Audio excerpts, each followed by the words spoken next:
Hey guys, it's Carissa.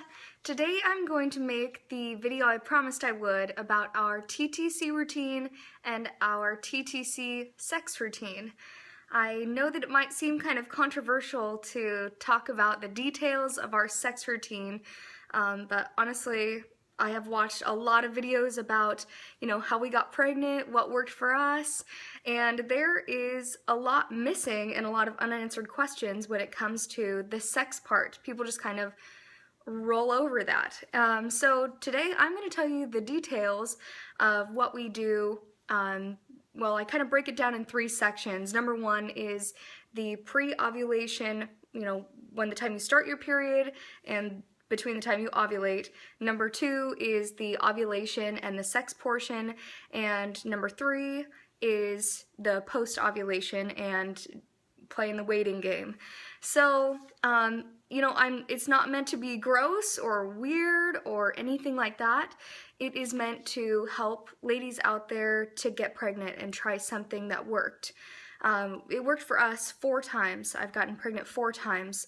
Unfortunately, my body has rejected 3 of those pregnancies, so they've ended in miscarriage 3 times. However, the 4th one, I am currently 31 weeks pregnant and it has stuck. So regardless though, using this method has gotten us pregnant 4 times. So I want to share with you what we did and what worked for us. If it doesn't work for you, I'm sorry, and keep trying different other methods, but if this gets one person out there pregnant, then this is worth my vulnerability and efforts. So let's just jump right in. Okay, so the first portion is the pre-ovulation phase of the TTC routine. And ultimately for us, that had to do with getting both of our bodies, mainly mine, as ready as possible to conceive a baby and be able to maintain a pregnancy. So the first portion, I have PCOS, so the main portion of my struggle was getting my body to get on a regular cycle and also to release the egg at the correct time. So fertility medications were definitely a part of my TTC routine, and also I had troubles with thyroid, so I had to take thyroid medications as well. Second thing was prenatal vitamins. I took a prenatal vitamin, and I think everybody who's trying to conceive should be taking a prenatal vitamin. I took a prenatal vitamin, a fish oil tablet, and capsule, and also a zinc tablet every day.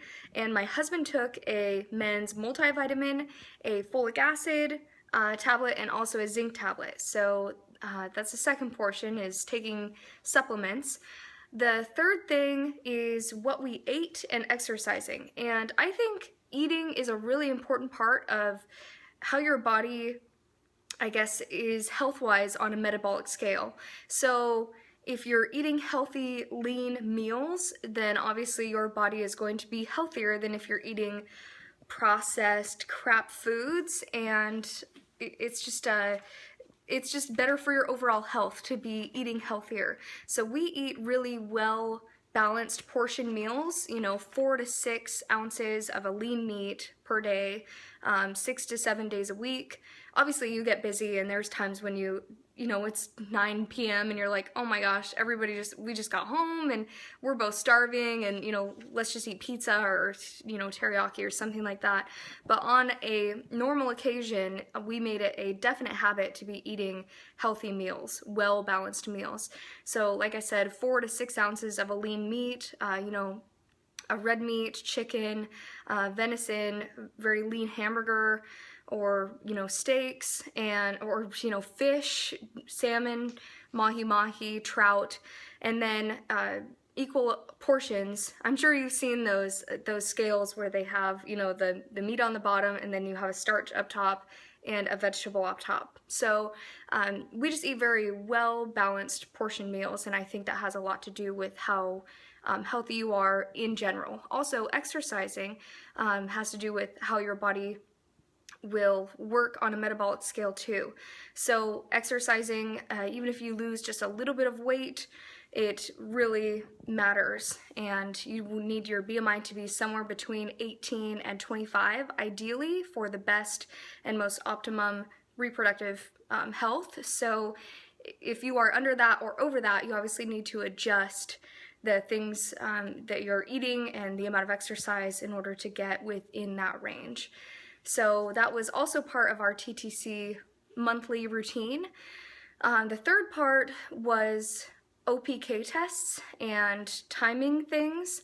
So obviously towards the end, when it got really intensive, I went in for ultrasounds to find out when I'm going to be ovulating, how big, the follicle is before it releases the egg.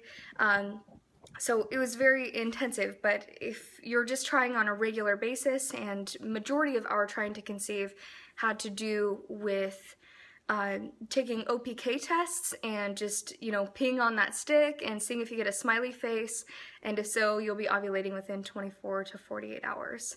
So just as importantly as a thing that you put in your body, I think are the things that you don't put in your body. And the last thing is not drinking coffee or alcohol. And our thoughts are very skewed when it comes to caffeine and what it does for your body and how much caffeine you're actually intaking, but it's shocking when you actually do a lot of research and find out how caffeine negatively or adversely affects your ability to try to conceive.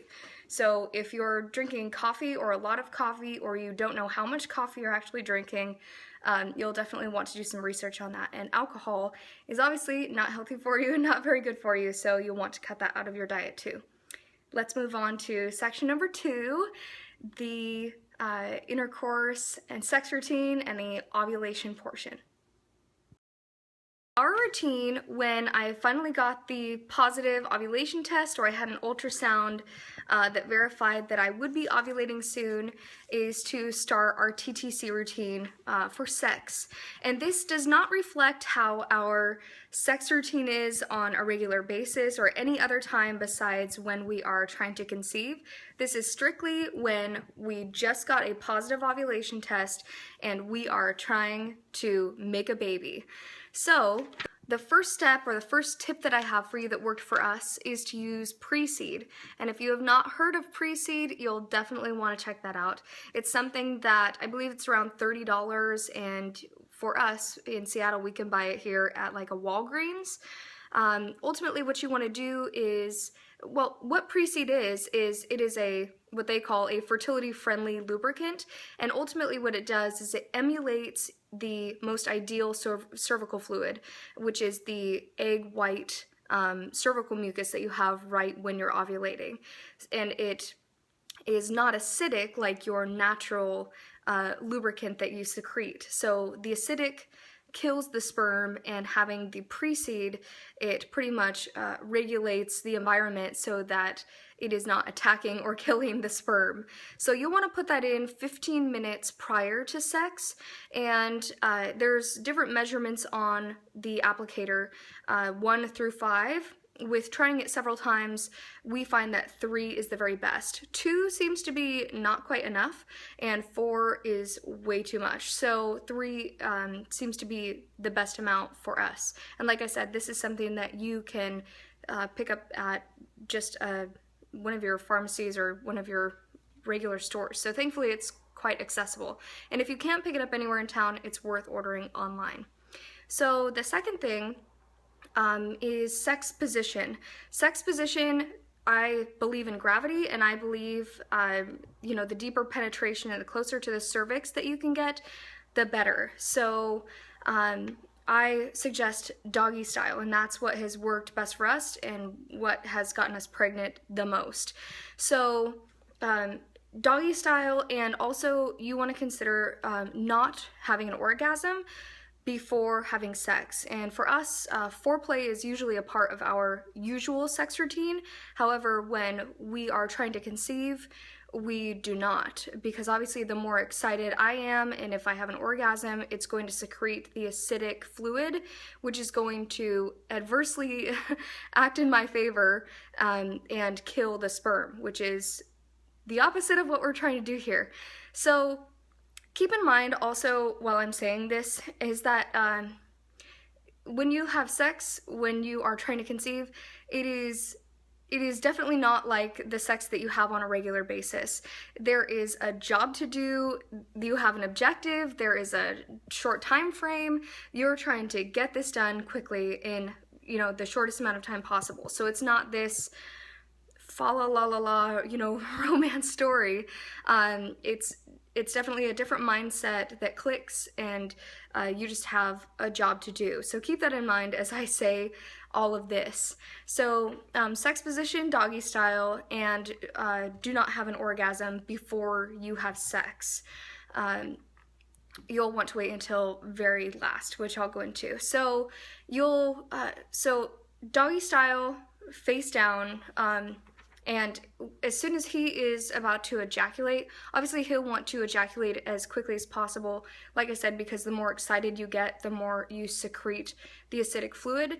So the quicker he's able to come, the better, pretty much. And as soon as he is ready to ejaculate, you will want to put your butt as high in the air as possible, and you'll want to have your shoulders as close to the bed as possible. Gravity does a lot of work when it comes to bringing semen out of this long stick and as close to the cervix as possible. So you'll want to get in a position, and it's not very comfortable, but you're going to end up staying in that position for like 5 to 10 minutes. At least that is what worked for us. So ultimately, as soon as he ejaculates, I will stay in that position, and he will also stay in that position. He'll stick his penis as far as possible inside and stay as still as possible, you know, when he's coming, so that as much of the ejaculate gets as close to my cervix as possible.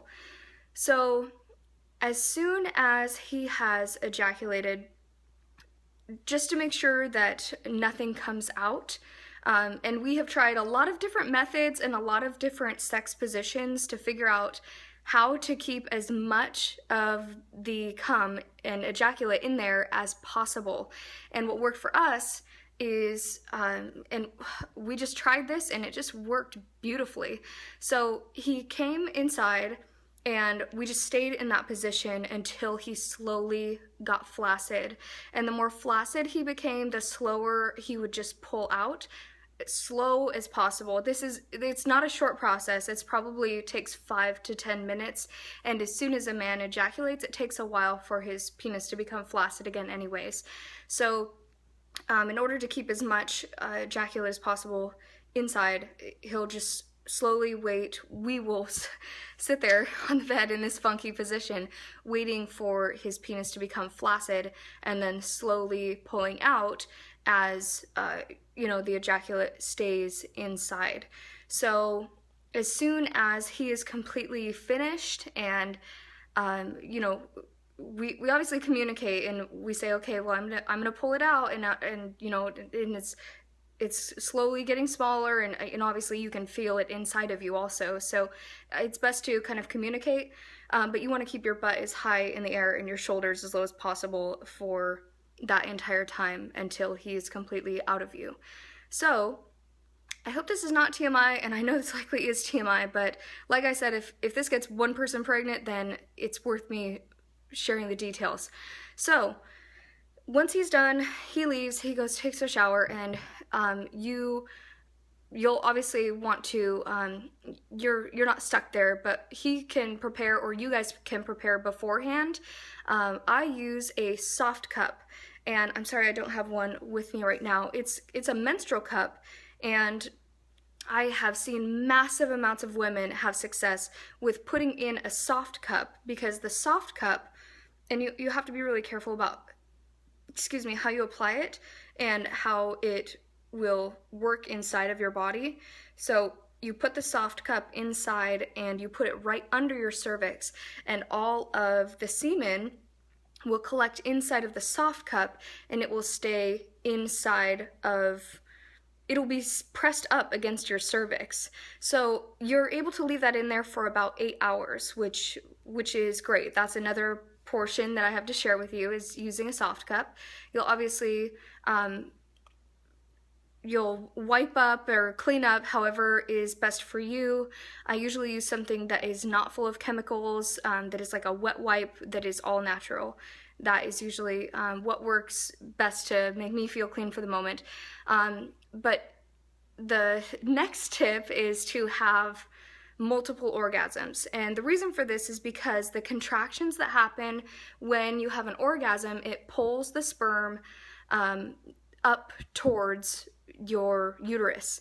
So for me, I don't feel comfortable having it in that funky position, so I will then refer and lay on my back and have as many orgasms as possible in about a 5 to 10 minute time frame. And this really, I think, contributes to the success of getting pregnant, because it really forces the sperm by the contractions in your body to go towards your uterus. So I will prop my butt on a pillow also, so you want to remember that. I'm sorry, I'm not saying this all in order. Prop your butt on a pillow and after you've cleaned up, and then you'll want to have as many orgasms as possible.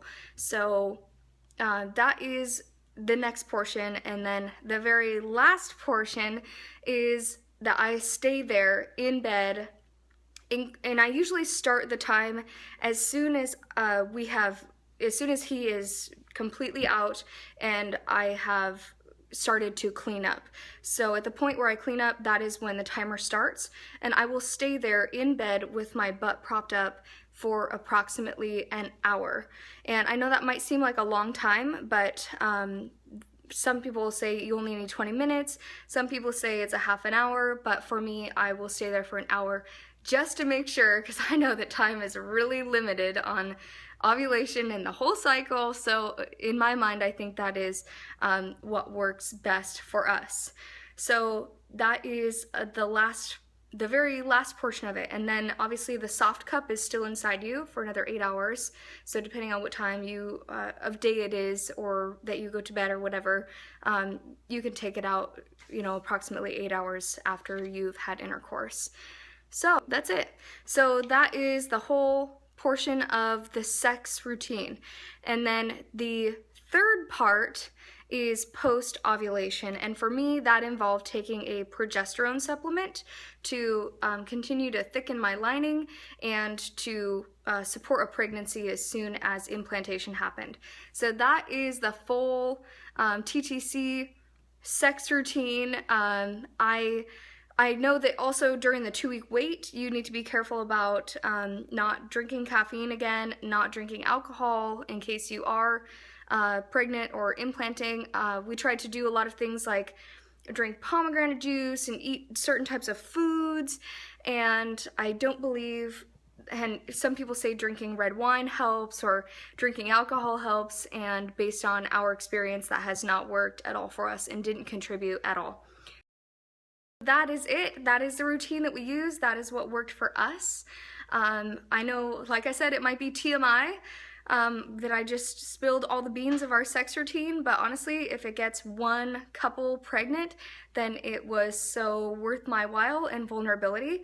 If you have seen or done research and you did not see that those things would benefit you, or you haven't tried them yet, or you don't agree that they work or anything, that's okay too. I'm just saying what worked for us 4 times. We used that exact routine and we got pregnant 4 times. So that's all I have to share today. I'm going to be doing a pregnancy update soon, and I will see you guys on my next video. Feel free to comment below in the comments section if you have any other questions. I'm kind of putting it all out there, so if you have any more questions for me, I am happy to help with anything. Baby dust to all. I hope everyone in the TTC world is hanging in there, and know that I'm praying for you and I care about you very much, and that's why I am sharing vulnerable videos so that one more person can get out of this TTC hell. So I love you guys, and I'll see you soon. Bye.